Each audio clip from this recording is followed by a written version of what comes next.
Today we bring you a very special conversation. One, hopefully, which is a blend of market wisdom, but also family banter. And that is why this, I think, for me as well, is a very special conversation. My guests, one has built an investing institution, which I don't think needs any introduction. I'm talking about Raamdeo Agrawal. Joining him today for this interview is his son, Vaibhav Agrawal, who is the CIO for the AIF and the PMS businesses at Motilal Oswal. Gentlemen, both of you, thank you very much for being part of this program. Thank you. I mean, this is very new and I would say very good experience for me to bring Vaibhav along with me. New and old. Yes. Not old. Mazak karo na dejiye. No. I mean, we are fully out there. This is best is ahead. Best is ahead. Happy Diwali to the both of you and to the teams and of course this wonderful institution. My pleasure to be here and grateful to be with you and my father on the interview. And Vaibhav, have you seen any of these? How do these Diwali interviews go? Have you seen any of the earlier ones? Yeah, you've done so many over the years. Yeah, when I was younger, I had seen it at that point. But I think every year there's some different color, different flavor, and so it's obviously a very interesting time to sort of be part of the market. Did both of you gel match what you guys were going to wear? No, till 10 o'clock in the morning, I didn't know what I'm going to wear. I knew what he's going to wear, but I didn't know about mine. So it came out with a... But he's looking fabulous, fantastic, and Diwali-like. Vaibhav, what are your earliest memories? I mean, you're here managing, the AIF and the PMS portfolios. Yeah. But what are your earliest memories of this business, basically? Yeah, so I think earlier, we were just a broker. So I remember we used to go to Natwar Chambers, which was one of our first offices next to the Bombay Stock Exchange. And there I used to get fascinated seeing the stock tickers sort of going, up and down. So I remember that was one of my earliest memories. And then I think that time, Dad and Mr. Oswal used to sit in one cabin. And if I was ever sort of making too much of a noise, I would get a shouting from Mr. Oswal because he was always a very strict disciplinarian. Not your father? I mean, he was more polite. He has a gentle way of being firmer, but Mr. Oswal is obviously sort of more strict, and so that was my earliest memories. And then I also used to play computer games. I remember because when I was a 4-year-old kid, that's what interested me. So since then, I've seen a lot more. 72 square foot office. When we started Motilal Oswal, I was so happy to walk into that office. 72 square foot. Was, in that we had Moti and me sitting next to each other, and then there was a working space where 4-5 guys were sitting and doing the clerical work, making the bills and contracts and all sorts of stuff. So in 72 square foot we started, and I was very happy when we ignored that office. And that was 1990. We got the membership and we started that office. And that's where Vaibhav was maybe 2-3 years old, and he used to come and... So he said that he would sit in the office and play computer games. What else can you do? Now markets have become computer games. Completely. I'm not a journey industry, right? My God. आपने कुछ मुझे पहले आप बता रहे थे. From what to what is? So you've seen 3 phases. Yes, I have seen. I mean, I read the book Value Migration, but I have seen the value migration right in front of me. When we started in '87, that time we were the first 2 or 3 chartered accountants to come in. It was a completely, like all the old Parsis and Gujaratis and Marwadi dhoti masters, Dhoti masters. So many of them were actually wearing dhotis. Of course, my father was also wearing dhoti, but they were elderly, respected, very respected community. But they were very old type, lot of family kind of business, and small income, not much. It was not a big game, and markets were small, and from there. We took over. I mean, I don't remember any of those old guys in any significance now. Now, whosoever is there, they're all our generation or the new digital guys. So from us, the cake has expanded too much, very, very large. But now third part is happening. That is complete digital. Like your Zerodha, Grow, and whatnot. So those guys have taken almost like 70-80% market share in broking, and we are with that.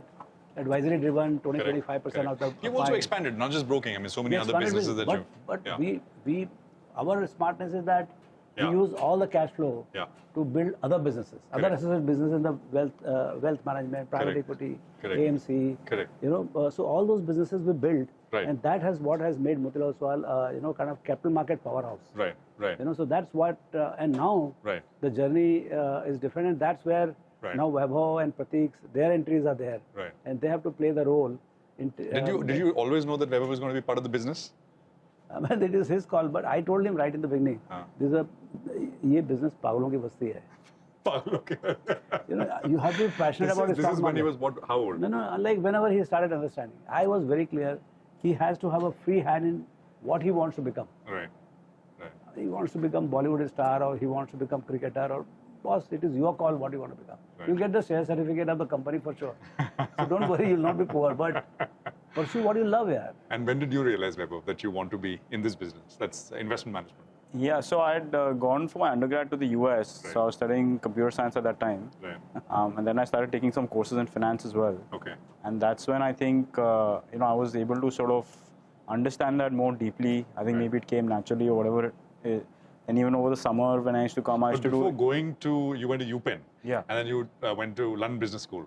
I went to London Business School for my MBA. For your MBA later. Yeah, But did you think you'd do something in computer science, IT, technology at one stage, or no? So I had that feeling. So that's why I was studying engineering.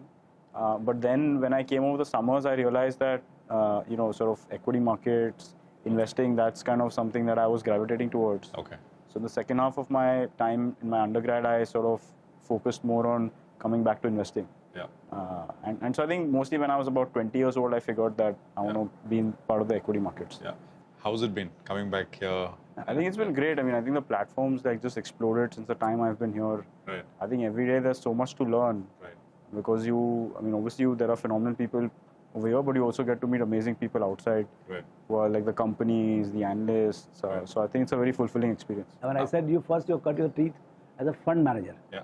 Yeah. You know, I mean, you have to be a good fund manager. Otherwise, you're my son, that is one thing. Correct. But what competence you bring for the capital market? Is he a strict boss? Yeah, he's definitely a stricter boss. But polite, you said. Yeah. Or polite but strict. Polite but. I want to ask you, how did you actively as he was growing up? And I mean, Vaibhav is almost as old as Motilal Oswal, right? Yes. I mean, the organization. Yeah. Just a 2-year difference. Did you actively sort of teach him? I mean, concepts I growing taught up. him You're busy building the business, but No interaction that much. In the sense that not discussing so much about the company or business. Or right. I taught him only. He was learning Vedic maths. I don't know. Somehow he and his mother both they got into thinking that they must learn Vedic maths, which is much more mental maths actually. Correct. In that I said you must learn compounding. Okay. So after the dinner, when we go for a walk, just a stroll, he used to come and I taught him compounding then. When it must have been about 11, 12 years. You must have been. I think about 14, 15. 14, 15, yeah. Okay. So now he can do faster compounding than me. So that is the only thing I have taught. Rest all. Otherwise, I mean, growing up in a house like so this, I mean, you pick up through osmosis, right? I mean, you pick up a lot of stuff, absorb a lot of stuff, which you don't even realize, but it's there. Yeah. I think it's just organically. I mean, if someone discusses the markets or the companies. Yeah. So I think it more formally started maybe like when I was in 11th and 12th grade. Okay. I think that is when then he started telling me about value investing. That time his focus was more about Benjamin Graham and value style and a little bit of Warren Buffett. But I think his own style evolved over a period of time. So that's when we moved from purely value investing to growth investing. So Prashant, why don't we go and sit and have a cup of tea and we'll continue the discussion. Yeah.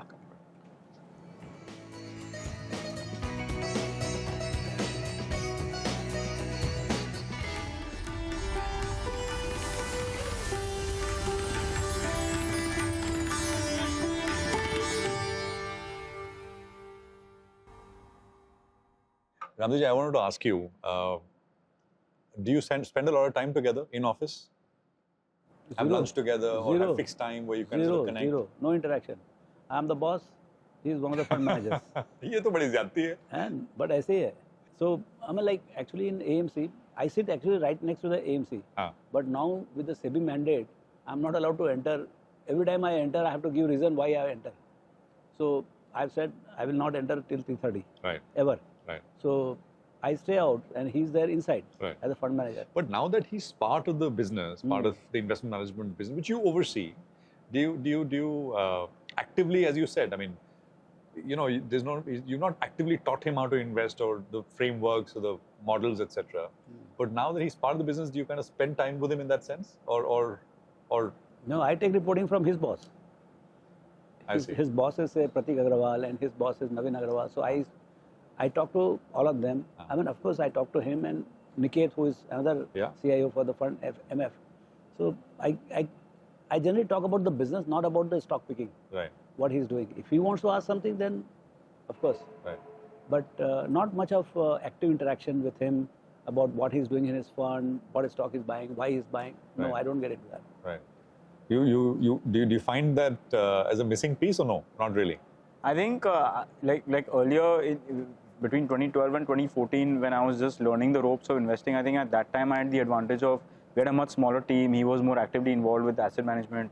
So at that point I had the advantage of seeing him up and close for 3-4 years. So I think I was able to pick up a lot of things at that point in time. And then I think informally I have picked up things over the years from him. Right. So I think it's obviously like it's a huge honor to have someone like him, to look up to.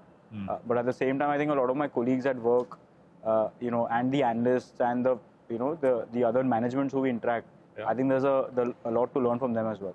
A lot of them have, at least in Motilal, trained under you at some point or the other. So in a way, it's kind of that knowledge is seeping through, not directly maybe, but indirectly. Yeah, through our well-placed studies and some casual interaction also at home. Yeah. Exchanging of the books. Yeah. Some idea I would throw, he would throw, but I mean, so it's a continuous process. It's a cumulative process, I would say. Yeah. I want to ask both of you a question. What do you find about Vaibhav which is different from how you invest, how you think about things? Is there anything which stands out to you? No, one thing which stands out clearly is that he's got far more stable mind or calm mind than what I was at his age. Okay. So now I would be, even now I'm more talkative or more active than him. Right. But to have this kind of patience and what do you call? Sthirta. Yeah, sthirta, stability. Which is? So that's what he has. So he's a good listener. He will talk less. And he will do his homework. He's far more digital. Initially when Google came and, when I would ask any question, he will go to Google and figure out what's happening. I think do you also find the area of coverage is a lot more in terms of the kind of companies, or not really? I mean, no. I mean, now if you're sitting in this kind of AMC, the whole world comes to you. Correct. So and I'm busy in much more corporate activity. He's busy in actually fund management. Right. So the number of companies, 100, 150 companies are getting listed new. Correct. First time, and I'm struggling when the company guys, they pitch the idea, what this company does. From there we start. These guys, they know much more about each and every company. So now the future or present of even what's happening in the corporate development is all in their head. They are building new directory in their head. We are the top 500, old 500 is in our head. So new and old, not just old, new and old. And no, more old and few new ones. The something like say quick commerce and all, which fits into my head, that I'll pursue. Like he's able to think like 10, 15, 20 years for a stock or a company that he invests in. I think just given that like how volatile the external environment is and how quickly things are shaping up, sometimes it becomes a little difficult for me to maybe visualize how, in the midst of all those factors, will maybe an early stage company, behave after 10, 15 years. So I think obviously maybe because of his wealth of experience, over time he's seen that journey more. So he's able to visualize that. So I think that's something which maybe I'll learn over a period of time.